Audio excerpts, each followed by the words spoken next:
Hello everyone, I'm back with an update on the case of Orsolya Gaal. There is breaking news. Are you ready? If you're looking for a full overview of the case, you can go to my TikTok at Wife of Crime Pod or on Instagram at Wife of Crime Pod, and this is what it looks like. I go through all the details of the case that you need to know in 3 minutes, only one part.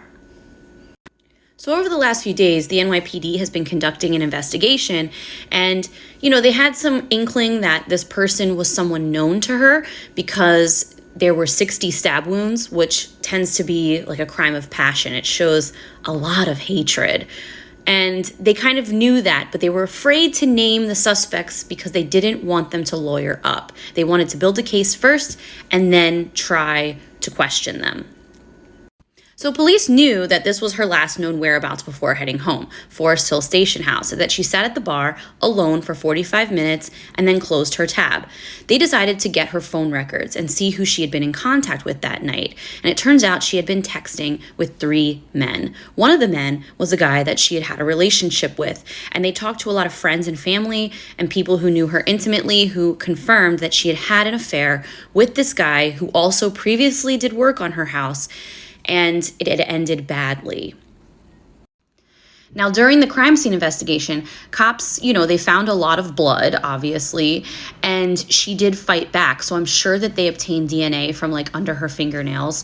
But the crazy part is they also got bloody boot prints that were in the basement, as well as a pair of bloody boots that were thrown away in a dumpster behind the house.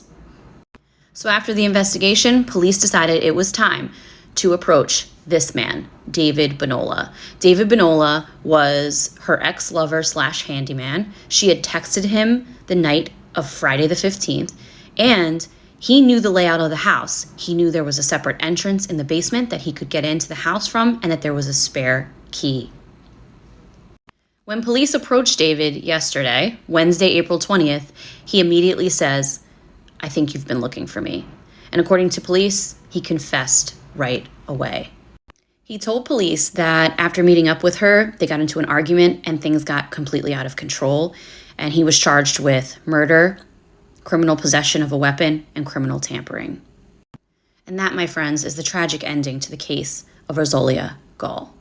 If you're looking for more true crime content, you can follow me here on TikTok, or you can head over to my podcast that I have with my husband called Wife of Crime. I tell my New York native husband true crime cases. He's completely in the dark about the case, and then he reacts to them in a very unfiltered way.